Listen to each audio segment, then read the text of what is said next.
الله وبركاته. وعلیکم السلام ورحمۃ اللہ وبرکاتہ۔ کیا بات ہے میرے پیارے بھائی، اتنے جلدی جلدی کہاں جا رہے ہو؟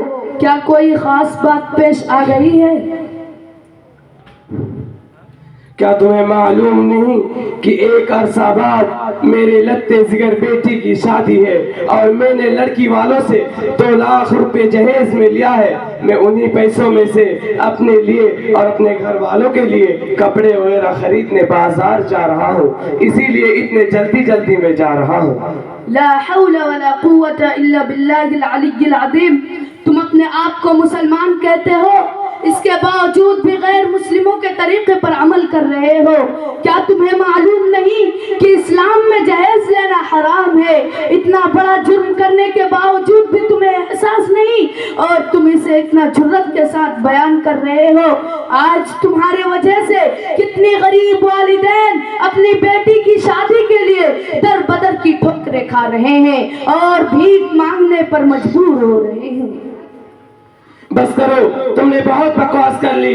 کیا تمہیں معلوم نہیں کہ میں نے اپنے بیٹے کو کتنی محبتوں سے پالا ہے؟ کیا تجھے خبر بھی ہے کہ میں نے اپنے بیٹے کی پرورش میں کتنی مشقتیں جھیلی ہے؟ کیا تجھے معلوم بھی ہے کہ میں نے اپنے بیٹے کا اعلیٰ تعلیم پر کتنا روپیہ خرچ کیا ہے؟ اور تم بکواس پر بکواس کیے جا رہے ہو۔ یار مجھے افسوس ہے تم پر۔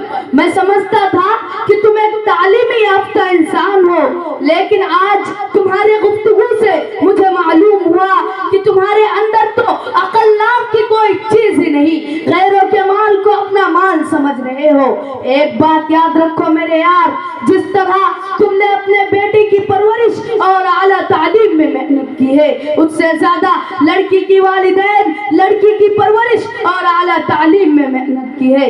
اس لیے بیٹی کی پرورش کے زمانے میں والدین کو ایک بات ستاتی ہے کہ ایک نہ ایک دن میری لاڈلی بیٹی گھر بار چھوڑ کر سسرال چلی جائے گی۔ میری بیٹی میرے پاس امانت ہے، اس کے باوجود بھی ماں باپ اس کی اچھی طریقے سے پرورش کرتے ہیں۔ لہٰذا ہونا یہ چاہیے تھا کہ تم اس لڑکے کی والدین کی احسان مانتے کہ انہوں نے تمہاری خدمت کے لیے اپنی لخت جگر دے دی، لیکن تم جیسے جہیز کے لالچی شادی کو شادی نہیں بلکہ تجارت اور بزنس سمجھ رہے ہو اور اس کے ذریعے پیسے کما رہے ہو۔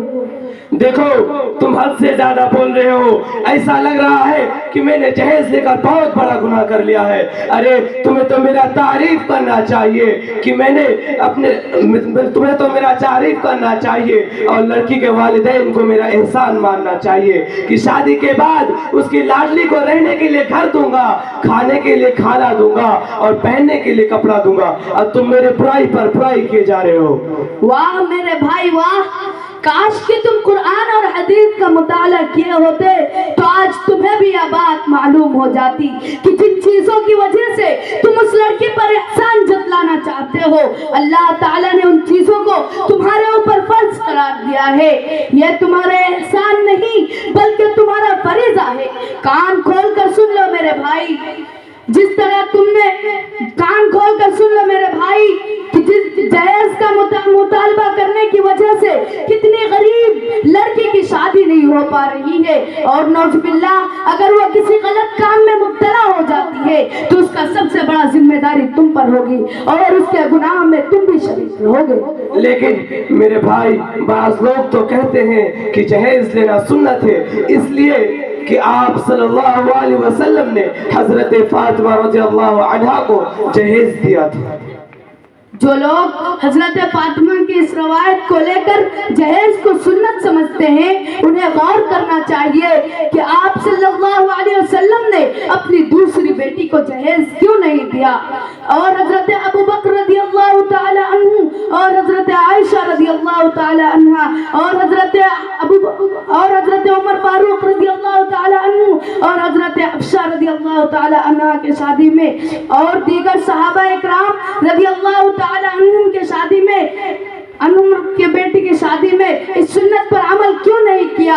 لہٰذا مجھے افسوس ہے اپنے سماج کے لوگوں پر کہ وہ شادی کے موقع میں بے شمار روپے خرچ کرتے ہیں اور اسے سنت سمجھتے ہیں، جبکہ یہ چیز حرام ہے اور گناہ ہے۔ شریعت میں اس کی کوئی گنجائش ہی نہیں۔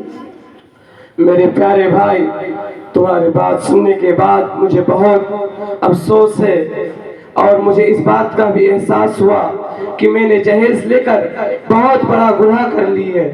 انشاءاللہ میں تجھ سے وعدہ کرتا ہوں کہ جو جہیز کا مال میں نے اپنے سندھی سے لیا ہے میں ابھی اس کو واپس کر رہا ہوں، اور میں تجھ سے وعدہ کرتا ہوں کہ آئندہ اپنے بیٹے کی شادی سنت کے مطابق کرواؤں گا۔ لیکن میرے پیارے بھائی، مجھے ایک بات بتاؤ کہ ہمارے سماج میں جہیز کا خاتمہ کیسے ہوگا اور لوگ اس گناہ سے کیسے بچیں گے؟ بہت اچھا سوال کیا تم نے میرے بھائی۔ جہیز کی لعنت ہمارے سماج سے ختم کرنا بہت آسان ہے۔ اگر لڑکے والے ارادہ کر لے کہ میں اپنے بیٹے کی شادی میں جہیز نہیں لوں گا تو انشاءاللہ جہیز کی لعنت ہمارے درمیان سے ختم ہو جائے گی اور اس مہلک بیماری سے ہم بچ جائیں گے۔ نیز اگر کوئی جہیز لے کر شادی کراتا ہے تو سماجی بائیکاٹ کر لیا جائے۔ انشاءاللہ ان باتوں پر عمل کرنے پر بہت جلد ہی ہمارے درمیان سے جہیز کی لعنت ختم ہو جائے گی اور لڑکی کی والدین کو در بدر کی ٹھوکریں کھانے نہیں پڑیں گے اور بھیک مانگنے کی ضرورت پیش نہیں آئے گی۔ اچھا ٹھیک ہے میرے بھائی، میں ابھی سیدھا اپنے سندھی کے گھر جا رہا ہوں اور جو مال میں نے اپنے سندھی جی سے لیا ہے میں اسے ابھی واپس کر دے رہا ہوں۔ لیکن آپ سے ایک بات پوچھنی ہے میرے بھائی کہ آپ کس مدرسے میں تعلیم حاصل کرتے ہیں کہ اسی عمر میں اتنی ساری جانکاریاں آپ کو ہو گئی ہے؟ الحمدللہ میں مدرسہ جامعۃ الفرقان حاجی پور کٹیہار بہار کے مدرسے میں تعلیم حاصل کر رہا ہوں۔ میں بھی اپنے چھوٹے بچے کو آپ ہی کے مدرسے میں تعلیم حاصل کروانا چاہتا ہوں۔ بہت خوب، آپ تشریف لائیے، ہم مدرسہ والے استقبال کریں گے۔ السلام علیکم ورحمۃ اللہ وبرکاتہ۔ وعلیکم السلام ورحمۃ اللہ وبرکاتہ۔